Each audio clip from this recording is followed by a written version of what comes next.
Sebutin Pak. Ya. Sekarang dari gubernur dulu Pak, kita harus kasih Oh. contoh Pak. Nggak mau saya disembunyi-sembunyikan. Gubernur anggarannya berapa? Kan dulu pernah mau direncanain beli mobil gubernur. Berapa harga mobil gubernur yang akan dibelanjai? Rencana dibelanjakan. 1,7 miliar Pak. Nah, mobil gubernur akan dibelanjakan 1,7 miliar. Berapa unit mobil? Satu ya?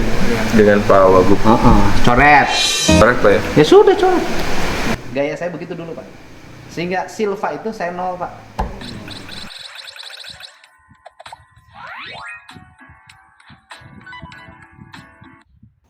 Kali ini kita akan menelisik lebih dalam tentang gubernur yang selalu fenomenal dengan keputusannya yang begitu nyentrik, namun selalu dipuji oleh masyarakat Indonesia. Siapa lagi kalau bukan Kang Deddy Mulyadi?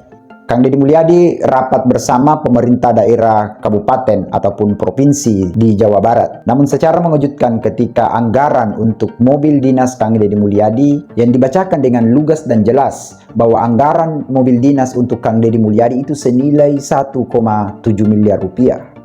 Namun setelah Kang Deddy Mulyadi bertanya balik lalu ditegaskan kembali bahwa 1,7 miliar, kata Kang Deddy dicoret. Artinya Kang Deddy Mulyadi secara tegas dan lugas menolak mobil dinas untuk dirinya sendiri yang dimana berharga 1,7 miliar untuk satu unit.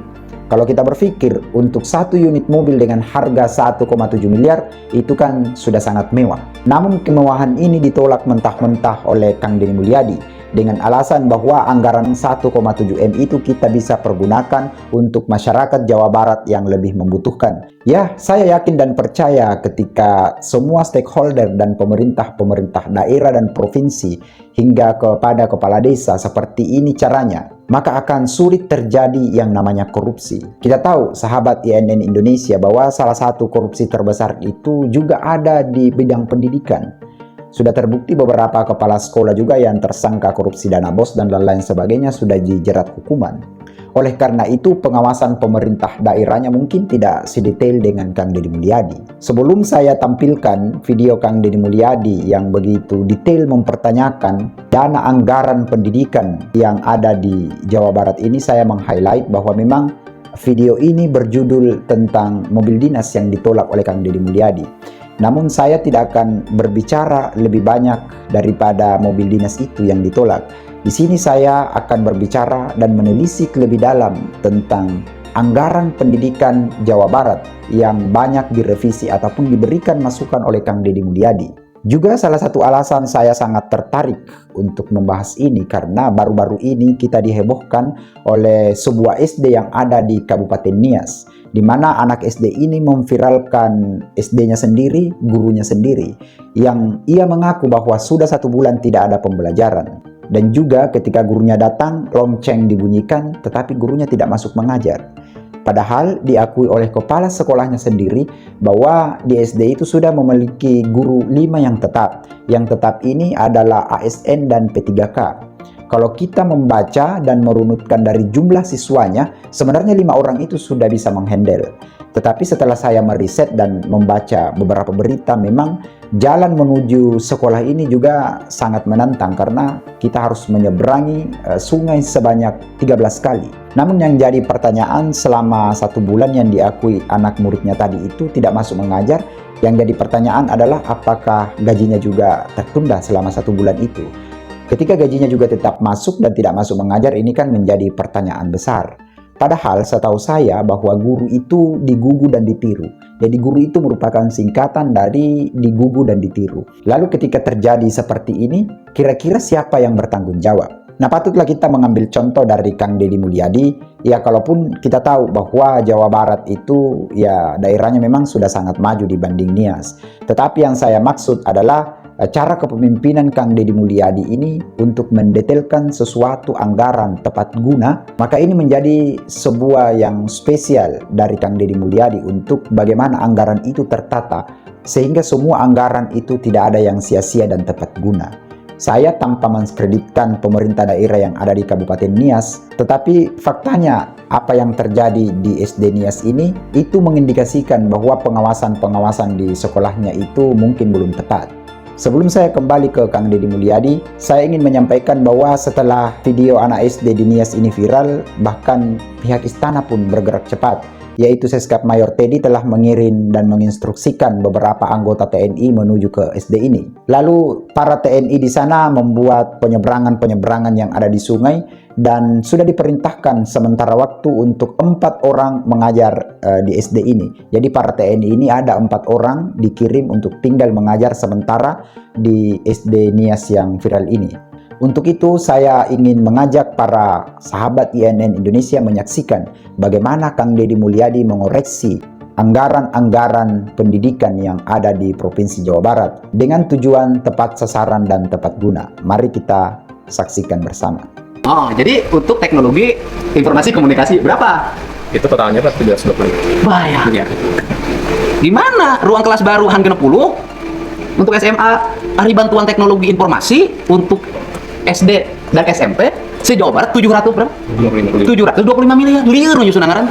Ruang kelasnya cuma 60, ngebantu untuk teknologi informasi yang belum tentu juga dibutuhkan oleh SD SMP-nya 725. Anggaran itu tunda, nggak boleh.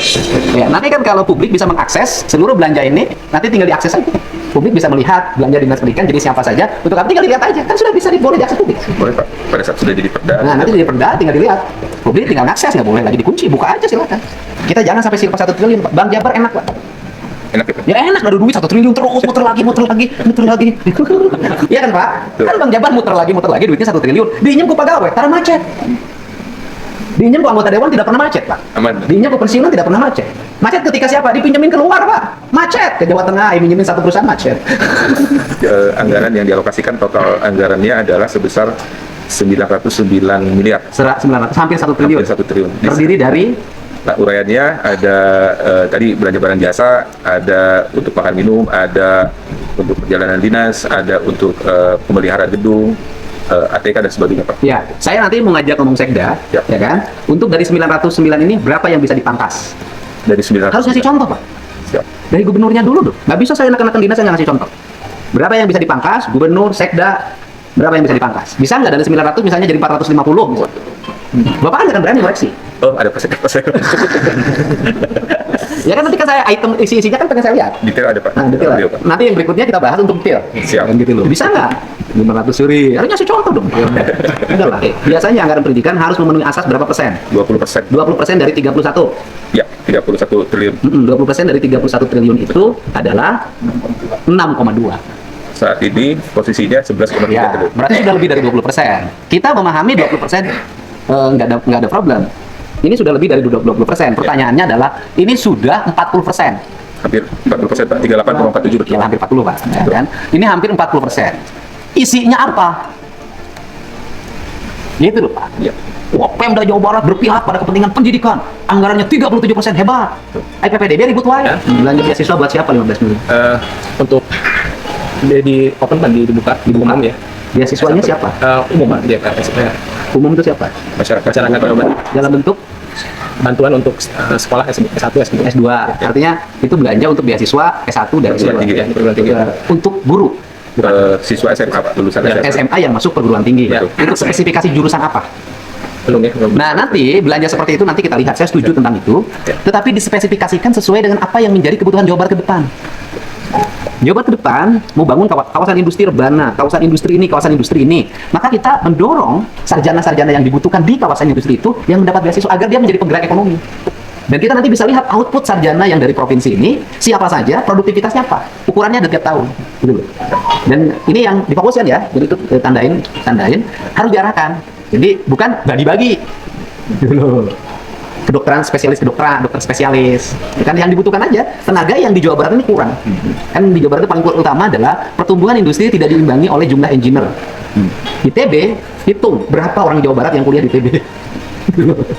Persen ya, Pak? Berapa persen? Unpad, udah berapa? Kan kita harus dorong itu.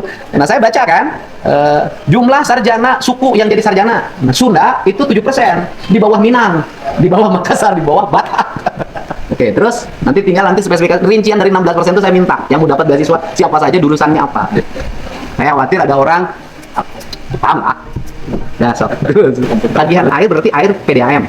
Iya, kalau tadi untuk di kantor, ya. di kantor-kantor dan di unit, Iya, sekitar ini. di unit se-Jawa Barat, di UPTD PTD.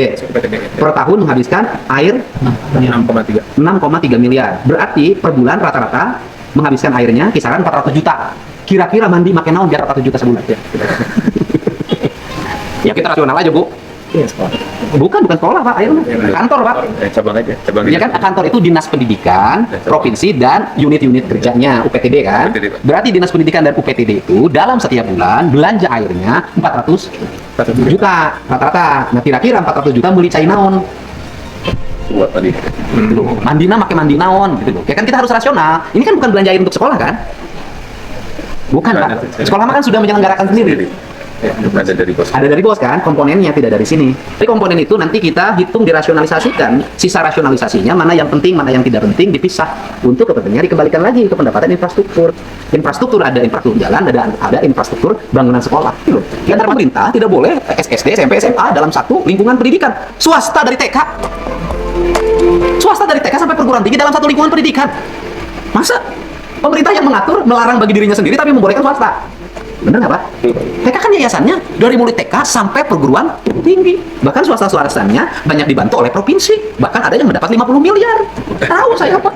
Diakumulasikan 5 tahun 300. Ya sahabat INN Indonesia, kita telah mendengarkan secara bersama dan seksama bahwa di Jawa Barat sendiri itu dana pendidikan itu sangat tinggi, yaitu 37% dibanding dengan kedinasan-kedinasan yang lain. Dan saya yakin di provinsi dan kabupaten yang lain yang ada di Indonesia ini juga kurang lebihnya seperti itu. Jadi ketika pendidikan kita ini tidak bermutu tinggi, kualitasnya rendah, maka sangat rugilah negara ini membiayai begitu besar. Saya pun seorang guru yang berkecimpung di dunia pendidikan, jadi saya juga tahu pasti hal itu. Mudah-mudahan di Kementerian Pendidikan yang baru ini, wajah-wajah pendidikan di Indonesia ini bisa berubah sangat signifikan. Karena memang salah satu pelopor bangsa untuk maju itu adalah salah satunya di bidang pendidikan. Kalau tingkat pendidikan dan literasi kita rendah, jangan harap Indonesia ini bisa menjadi negara maju untuk 2024-5 nanti. Saya juga tidak tahu pasti provinsi di luar Jawa Barat apakah memang gubernurnya bisa sedetail ini menanyakan tentang sesuatu anggaran untuk tepat guna. Tetapi Kang Denny Mulyadi itu dengan channelnya apapun aktivitasnya akan diliput sehingga ini menjadi transparansi untuk rakyat Indonesia, khususnya untuk rakyat dan masyarakat Jawa Barat. Nah inilah salah satu pemimpin yang visioner menurut saya. Kemudian yang terakhir adalah yang membuat Kang Denny Mulyadi terengah-engah saat anggaran belanja TIK itu lebih tinggi daripada membangun ruang sekolah atau gedung sekolah yang baru. Bayangkan gedung sekolah yang baru itu 60M saja anggarannya, sedangkan TIK Teknologi Informasi dan Komunikasi itu berjumlah 730 miliar. Ini kan sangat berbanding terbalik, sehingga kalaupun ditunjang dengan TIK tapi ruangannya tidak ada, ya mau belajar di mana? Seandainya Kang Denny Mulyadi cuek dengan hal ini, maka mungkin anggaran ini tidak akan tepat sasaran dan tepat guna, karena akan membangun sesuatu yang tidak acceptable. Itulah keunikan dan kelebihan dari Kang Denny Mulyadi yang INN bahas tuntas hari ini. Semoga video ini dapat memberikan manfaat dan inspirasi untuk kita belajar bersama dari teladan-teladan kita yang ada di Indonesia, khususnya kali ini Kang Denny Mulyadi yang ada di Jawa Barat sebagai Gubernur Jawa Barat pada saat ini. I think that's all my video tonight. Thanks for watching this video. Success for you all and see you on top. Wassalamualaikum warahmatullahi wabarakatuh.